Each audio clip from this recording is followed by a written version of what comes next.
संघटनेच्या नेतृत्वामध्ये हे अभूतपूर्व यश आम्हाला मिळालंय।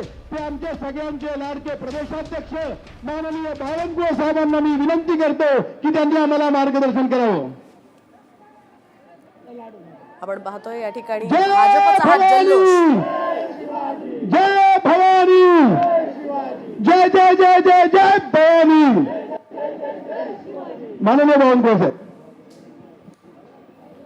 भारत माता की वंदे, छत्रपती शिवाजी महाराज की जय भवानी, महामानव डॉक्टर बाबासाहेब आंबेडकर की जय श्रीराम, हर हर। महाराष्ट्राचे लोकनेते,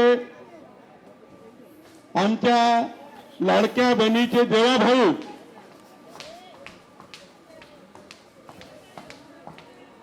यांच्या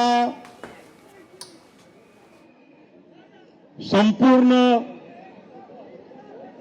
योग्य मार्गदर्शनाखाली भारतीय जनता पार्टीने ज्या पद्धतीने आपण सर्वांनी भारतीय जनता पक्षाच्या नेतृत्वाने आपल्या सर्व संघटनेच्या कार्यकर्त्यांनी जे काम केलं आणि माननीय आपल्या देशाचे पंतप्रधान नरेंद्र मोदीजी यांच्या नेतृत्वामध्ये एवढं मोठं भूतो न भविष्यती यापूर्वीच्या इतिहासामध्ये भारतीय जनता पक्षाला जेवढं यश मिळालं नाही, सर्वात मोठं यश हे आपल्या पक्षाला आणि महायुतीला मिळालं।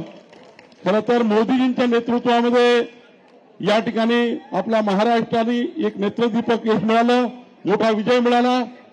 जनतेने आपला विश्वास केला आणि आपले केंद्रीय गृहमंत्री अमित भाई यांचं कुशल मार्गदर्शन, आमचे अध्यक्ष जे.पी. नड्डाजी आणि आमच्या सर्व केंद्रीय नेतृत्वाने ज्या पद्धतीने या निवडणुकीमध्ये आपल्याला मदत केली आहे आणि सर्वात मोठं आपले प्रभारी भूपेंद्र यादवजी असतील, अश्विनी वैष्णवजी असतील, पियुषजी असतील, विनोद तावडेजी असतील, आपले सर्व केंद्रीय नेते नितीन गडकरीजी आहेत, योगीजी आहेत, शिवराज सिंगजी आहेत, सर्वांनी संपूर्ण महाराष्ट्राच्या, केंद्राच्या, देशाच्या भारतीय जनता पार्टीने प्रवासी कार्यकर्त्यांनी आपल्याला ज्या पद्धतीने जी मदत केली आहे आणि त्यामुळे आज आपली संघटना ही महायुतीला आणि आपल्या पक्षाला मोठा विजय आपल्याला मिळाला आहे।